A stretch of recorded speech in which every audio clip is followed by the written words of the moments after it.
Hello student, pharma study channel पर आपका स्वागत है। जो भी student drug inspector, GPAT exam, pharmacist job vacancies या फार्मा एग्ज़िट एग्ज़ाम की तैयारी कर रहे हैं, उनके लिए ये चैनल बनाया गया है और इसमें रेगुलर आपको इम्पॉर्टेंट क्वेश्चंस का वीडियो अपलोड किया जाता है, उनका एक्सप्लेनेशन के साथ आपको समझाया जाता है। अभी तक जिन चैप्टर्स को मैं कवर कर चुका हूँ उसमें फार्माकोलॉजी के मोस्ट इंपॉर्टेंट क्वेश्चन लगभग 50 टॉपिक इसमें कवर किए गए हैं। उसके बाद फार्माकोलॉजी पार्ट 2, इसमें भी लगभग 50 टॉपिक कवर किए गए हैं। साथ ही तैयारी करने वाले स्टूडेंट्स के लिए डेली फार्मा स्टडी चैनल के कम्युनिटी सेक्शन से एक क्वेश्चन फ्लोट किया जाता है जिसमें कि एक सही ऑप्शन होता है। इस तरीके से आप रेगुलर एक most important pharma related MCQ पाते रहेंगे और आपकी फार्मेसी एग्ज़ाम की प्रैक्टिस रेगुलर होती रहेगी। जिन स्टूडेंट्स को ये क्वेश्चंस ना मिल रहे हों और उन्होंने सब्सक्राइब किया हुआ है वो बेल आइकन ज़रूर प्रेस करें, और अगर अभी तक आपने सब्सक्राइब नहीं किया हुआ है तो आप इसको सब्सक्राइब करें और बेल आइकन प्रेस करें ताकि रेगुलर मोस्ट इंपॉर्टेंट क्वेश्चंस के वीडियोस आपको मिलते रहें और साथ ही साथ आपको क्वेश्चंस भी रेगुलर डेली बेसिस पे मिलते रहें। चलिए आगे बढ़ते हैं। आज का हमारा टॉपिक है फार्मास्यूटिकल ज्यूरिस्प्रूडेंस। फार्मास्यूटिकल ज्यूरिस्प्रूडेंस से हर फार्मेसी एग्ज़ाम में, चाहे वो job related pharmacist drug inspector का एग्ज़ाम हो या जीपैट का एग्ज़ाम हो और या आपका फार्मा एग्ज़िट एग्ज़ाम होने वाला है, जो सभी में at least 100 questions, out of 100 questions at least 3 questions तो पूछे ही जाते हैं। ये सेक्शन बहुत ही आसान होता है और आसान लगता भी है स्टूडेंट्स को, लेकिन इसी में गलती हो जाती है। दिक्कत ये होती है आसान होने की वजह से हम उसकी प्रैक्टिस नहीं करते क्वेश्चंस की और वहीं मात खा जाते हैं। सबसे पहला क्वेश्चन, चलिए ज़्यादा बात ना करते हुए सबसे पहला क्वेश्चन देखते हैं। Total number of state pharmacy council members are. इसका सही ऑप्शन है 15B। ये है इसका सही ऑप्शन। दूसरा क्वेश्चन देखते हैं।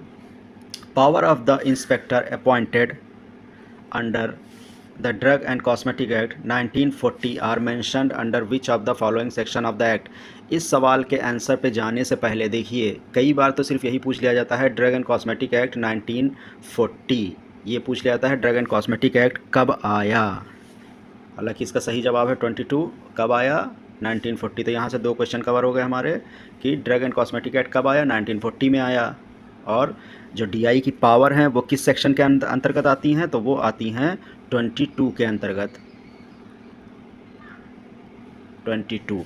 अगर इसमें और भी डिटेल जाएगा तो ये होता है 22(1)D। ये याद कर लीजिए, ये रट लीजिए। इसमें ज़्यादातर जो क्वेश्चंस हैं उनके जो आंसर्स हैं वो रटने वाले ही हैं।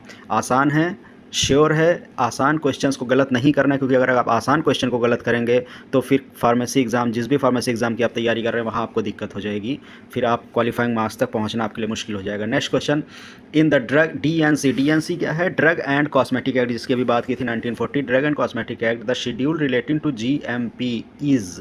बहुत ही इंपॉर्टेंट है, कई बार पूछा गया है ये सवाल। इसका सही आंसर होगा शेड्यूल M। इसका सही आंसर है schedule M। Schedule T, schedule S, इनकी भी डिस्कशन कर लेते हैं साथ ही में, क्योंकि हो सकता है नेक्स्ट टाइम शेड्यूल T पूछ लिया जाए। तो शेड्यूल T में क्या है? ये भी GMP रिलेटेड है, ये याद रखिए, बहुत इंपॉर्टेंट है ये भी GMP रिलेटेड है, लेकिन किसका? आयुर्वेदा, सिद्धा और यूनानी मेडिसिन का। तो अगर क्वेश्चन आता है GMP ऑफ आयुर्वेदा, सिद्धा, यूनानी बिलोंग्स टू, तो आंसर होगा शेड्यूल T। और अगर क्वेश्चन आता है सिर्फ नॉर्मल पूछा जाता है कि GMP रिलेटेड, तो आंसर होगा शेड्यूल M। तीसरा ऑप्शन है शेड्यूल S। इसमें क्या है? इसमें टॉयलेट प्रिपरेशंस, कॉस्मेटिक के मैन्युफैक्चरिंग स्टैंडर्ड जो हैं वो आते हैं शेड्यूल S में। नेक्स्ट क्वेश्चन चलते हैं। MRP of scheduled formulation is equal to ceiling price plus. इसमें सही ऑप्शन है B, local taxes as applicable like GSTs। Next question चलते हैं। Medicine and toiletry preparations excise duties act was passed in. ये भी रटने वाला क्वेश्चन है। एक क्वेश्चन कम से कम ज़रूर ऐसा पूछ लिया जाता है जो एग्ज़ाम में ये पूछेगा आपसे कि ये फ़लाना एक्ट किस सन में आया। तो यहाँ सही जवाब है 1955। 1955 यहाँ राइट आंसर है। चलिए नेक्स्ट क्वेश्चन देखते हैं। ये सारे रटने वाले ही होते हैं, लेकिन याद होना चाहिए। कम से कम 10 ऐसे इंपॉर्टेंट एक्ट हैं जिनका ईयर पूछा जाता है। नेक्स्ट क्वेश्चन पूछ रहा है, Coca derivative means any mixture of the Coca containing more than following amount of cocaine. ये भी आप याद कर लीजिए, ये भी रटने वाला क्वेश्चन है। इसका सही आंसर है 0.1%। मतलब Coca derivative means any mixture of Coca content. Coca derivative किसको बोला जाएगा? जिसमें 0.1% कम से कम कोका या कोकेन हो, उसको बोल दिया जाए Coca derivative. Number 6, GMP of Ayurveda सिद्धा। देखिए अभी थोड़ी देर पहले मैंने यही डिस्कस किया था कि जीएमपी से 2 सवाल आते हैं, शेड्यूल एम और शेड्यूल टी। तो यहाँ पूछा गया है कि आयुर्वेदिक जो या यूनानी या सिद्धा, इसको एक कई बार इस तरीके से भी पूछा गया है, आप कंफ्यूज ना हो। ASU पूछ लेगा, ASU मेडिसिन्स, इनका जीएमपी किससे गवर्न होता है? तो वहाँ सही आंसर होगा शेड्यूल टी, क्योंकि शेड्यूल एम जो है वो तो हमने अभी डिस्कस कर लिया, वो नॉर्मल जीएमपीज़ के लिए है। लेकिन अगर बात आयुर्वेदा और सिद्धा और यूनानी मेडिसिन्स की है तो उसका सही आंसर होगा शेड्यूल टी। चलिए नेक्स्ट क्वेश्चन पे चलते हैं। The pharmacy student shall work under guidance of apprentice master who is. जो फार्मेसी स्टूडेंट है वो किसके अंडर में अपनी अप्रेंटिस, अपनी प्रैक्टिस करेगा? तो लगभग सभी स्टूडेंट जो फाइनल ईयर में हैं वो प्रैक्टिस कर भी रहे होंगे, ट्रेनिंग कर भी रहे होंगे, तो इसका सही आंसर रजिस्टर्ड फार्मासिस्ट है। नेक्स्ट है, which schedule is related to GMP of ASU drug. देखिए फिर से वही सवाल आ गया, which schedule related to GMP of ASU drug. ASU drug means, यहाँ क्वेश्चन क्यों कन्फ्यूज़न क्रिएट कर रहा है ASU से? ASU मीन्स क्या होता है? ASU मीन्स आयुर्वेदा, सिद्धा एंड यूनानी। अभी बताया गया था कि शेड्यूल टी आएगा इसमें, आयुर्वेदा और सिद्धा और यूनानी के लिए शेड्यूल टी आएगा। नेक्स्ट क्वेश्चन देखते हैं। DPCO is issued under which act? DPCO ये क्या है? ये अक्सर न्यूज़ में आप लोगों ने देखा होगा DPCO का नाम। तो जो प्राइस कंट्रोल अथॉरिटी है, ड्रग प्राइस कंट्रोल अथॉरिटी, ये किसके अंडर में आती है? ये है DPCO। ये आती है एसेंशियल कमोडिटी एक्ट एक है, उसके अंडर में ये आता है। सब ऑप्शन सही हो जाएगा बी, एसेंशियल कमोडिटी। ये ड्रग एंड कॉस्मेटिक एक्ट में नहीं, बहुत से स्टूडेंट इसको लगाएंगे ड्रग एंड कॉस्मेटिक एक्ट को, लेकिन नहीं, इसमें नहीं आएगा। ये आएगा essential commodity act. Patent act हो नहीं सकता, RTI act, right to information act है, ये हो नहीं सकता है। तो ये दोनों तो बिल्कुल ही गलत हो गए। तो एसेंशियल कमोडिटी एक्ट, ये याद कर लीजिए कि जो प्राइस का कंट्रोल है मेडिसिन का, वो एसेंशियल कमोडिटी एक्ट से आता है। नेक्स्ट क्वेश्चन देखते हैं। Sale price of bulk drug is fixed by. Sale price of a drug, तो इसमें जो सही आंसर होगा वो होगा ड्रग प्राइस कंट्रोल ऑर्डर, जिसके जो अभी रिलेटेड, अभी आपसे पहला क्वेश्चन था कि DPCO किसके अंडर में कवर होता है, और उसके बाद पूछा गया है कि ड्रग का जो सेल प्राइस है बल्क ड्रग का, वो किससे कंट्रोल होता है? तो ड्रग प्राइस कंट्रोल ऑर्डर से। तो इसमें सही ऑप्शन है D, drug price control order. Factory act होगा नहीं, पेटेंट एक्ट होगा नहीं, MAP कैलकुलेशन होगा नहीं। ठीक है, नेक्स्ट देखते हैं। Invention related to atomic energy are, मतलब एटॉमिक एनर्जी से रिलेटेड किसी ने कोई खोज कर ली तो उससे ये सवाल पूछ रहे हैं कि वो पेटेंट किया जा सकता है कि नहीं, तो वो नॉन पेटेंटेबल होता है। आप कोई भी एटॉमिक एनर्जी में या एटॉमिक सेक्शन में कोई भी रिसर्च कर लीजिए, आप उसको कोशिश करेंगे पेटेंट कराने के लिए, तो ये जान लीजिए आप वो पेटेंट नहीं करा सकते हैं। ये बहुत इंपॉर्टेंट चीज़ है। नेक्स्ट क्वेश्चन देखते हैं। If a drug is not labelled as prescribed manner it is known as. एक क्वेश्चन सभी एग्ज़ाम्स में इस तरीके का पूछा ही जाता है, तो सबसे पहले जान लीजिए, सबका डिस्कशन कर लेते हैं और इसमें क्या सही ऑप्शन है ये भी डिस्कस करेंगे। तो पूछ रहा है कि सही से लेबल नहीं किया गया है, सही से लेबल नहीं किया गया है, इसका सही आंसर होगा मिस ब्रांडेड। लेकिन हम डिस्कशन पूरा करेंगे। स्पूरियस ड्रग किसको कहते हैं? स्पूरियस ड्रग कोई पॉपुलर ब्रांड की अगर कोई ब्रांड नकल कर रहा है, कोई कंपनी है वो एक ऐसा प्रोडक्ट निकाल रही है जो किसी पॉपुलर ब्रांड, सपोज पार्ले जी जैसा वो पैकेट बना दे, पार्ले जी जैसी पैकेजिंग कर दे, और एक्टिव इंग्रेडिएंट हो अंदर बिस्किट के पार्ले जी जैसा या ना हो, लेकिन वैसा ही नकल करने की कोशिश करे। तो जब नकल करने की कोशिश किया था किसी पॉपुलर ब्रांड की, तो याद करो, लिख लो इसको, स्पूरियस ड्रग्स नकल करने की कोशिश अगर की जा रही है किसी मेडिसिन मैन्युफैक्चरर के द्वारा, तो वो जो मेडिसिन बनेगी वो स्पूरियस है। मिस ब्रांडेड क्या है? अगर किसी मेडिसिन में कुछ छुपाने के लिए, चाहे उसके अंदर कोई कमी हो या अपने आप को ज़्यादा सुपीरियर दिखाने के लिए, हम कुछ इस तरीके की कोटिंग, कुछ इस तरीके की कलरिंग, कुछ इस तरीके की पैकेजिंग करें कि वो चमक धमक वाली दिखे और ज़्यादा अच्छी दिखे, अपने आप को ज़्यादा सुपीरियर शो करने की कोशिश कर रहा हो या कोई कमी छुपाने की कोशिश कर रहा हो, ऐसा अगर हो तो मिस ब्रांडेड। जैसा कि यहाँ था कि लेबल सही नहीं लगा है, तो यहाँ लेबल, चूँकि लेबल भी उसी में आता है, तो ये मिस ब्रांडेड आ जाएगा कि लेबलिंग की गई, लेबल सही नहीं था, प्रॉपर नहीं था, लेबल में गड़बड़ी थी। जेन्युइन ड्रग सबको पता ही है। और एडल्ट्रेशन मतलब मिलावट, इसका मतलब मिलावट होता है, तो अगर किसी भी मेडिसिन में मिलावट की गई है तो वो एडल्ट्रेशन में आएगा। नेक्स्ट देखते हैं। Medicine and toilet preparations capable of being consumed as ordinary alcohol beverage are refer to as, बहुत इंपॉर्टेंट। देखिए कोई भी टॉयलेट प्रिपरेशन या कोई भी प्रिपरेशन अगर ये आ गया कि उसमें अल्कोहल है या अल्कोहल जैसा कंजप्शन हो सकता है तो उसको किस प्रिपरेशन में रखेंगे? अनरिस्ट्रिक्टेड मतलब कोई रोक ना हो, restricted alcohol preparation, medicinal preparation. तो नॉर्मल मेडिसिनल तो ये है नहीं, अल्कोहल प्रिपरेशन पूरी तरीके से है नहीं, इसके ऊपर पाबंदी लगाना ज़रूरी है क्योंकि इसका यूज़ हो सकता है एज ए अल्कोहल, तो ये रिस्ट्रिक्टेड प्रिपरेशन में जाएगी। Next, A sale promotion employee shall be eligible for casual leave of how much days? ये बहुत इंपॉर्टेंट क्वेश्चन है, इसका सही आंसर होगा 15 डेज़। कितना होगा? 15 डेज़। ठीक है, नेक्स्ट क्वेश्चन देखते हैं। A relation to Ayurvedic and यूनानी system drug inspector is appointed under, drug inspector का अपॉइंटमेंट किस सेक्शन के अंडर में होता है? अगर बात है किसकी? आयुर्वेदिक यूनानी सिस्टम, सिद्धा सिस्टम, इसका अगर ड्रग इंस्पेक्टर है तो वो किस पावर के अंतर्गत अपॉइंट होता है? तो सेक्शन है इसका 33G। यहाँ इंपॉर्टेंट है, याद कर लो। अगर नॉर्मल ड्रग इंस्पेक्टर के बारे में पूछा जाएगा तो ड्रग DCA एक्ट जो है 1940 उसके 21 सेक्शन के अंडर में एक्शन होगा, तब वहाँ पे उसका अपॉइंटमेंट होगा। तो अगर सवाल ये आता है कि drug inspector, normal drug inspector पूछा जाता है वो किस सेक्शन के पावर के अंडर अपॉइंट होता है, तो आंसर होगा 21। और अगर पूछा जाता है आयुर्वेदिक सिद्धा का ड्रग इंस्पेक्टर है तो वो 33G। ये इंपॉर्टेंट है, यहाँ से 2 क्वेश्चन कवर होते हैं। Person is called registered pharmacist we if he is, अब ये क्या है भाई? रजिस्टर्ड फार्मासिस्ट तो अभी तक सभी ने पढ़ा होगा, लेकिन ये वी क्या है? तो वी क्या होता है? अगर उसका नाम स्टेट रजिस्टर में रजिस्टर्ड है। देखो कौन सा ऑप्शन है? होल्डिंग डिप्लोमा नहीं, ये तो नॉर्मल रजिस्टर्ड का रजिस्ट्रेशन के लिए रिक्वायरमेंट है। हैविंग सफिशिएंट एक्सपीरियंस, ये भी नहीं है। Having name intern state pharmacy, ये सी इसमें सही होगा। स्टेट फार्मेसी में वो रजिस्टर्ड होना चाहिए, उसका नाम लिखा होना चाहिए। Grant of licence to manufacture a drug require, बहुत इंपॉर्टेंट क्वेश्चन है, बहुत ही इंपॉर्टेंट। इस तरीके का लगभग 10-20 फॉर्म हैं, इसका मैं एक अलग वीडियो बनाऊंगा और इसके लिए PDF भी प्रोवाइड करूंगा। जिन स्टूडेंट्स को इस फॉर्म्स के डिटेल या उसका PDF और नोट्स चाहिए वो स्टूडेंट कमेंट बॉक्स में कमेंट ज़रूर कर दें और चैनल को सब्सक्राइब कर लें। अगर उन्होंने चैनल को सब्सक्राइब किया होगा तो मैं उनको इस तरीके के इंपॉर्टेंट नोट्स प्रोवाइड करूँगा। तो जल्दी से जल्दी चैनल सब्सक्राइब कर लीजिए।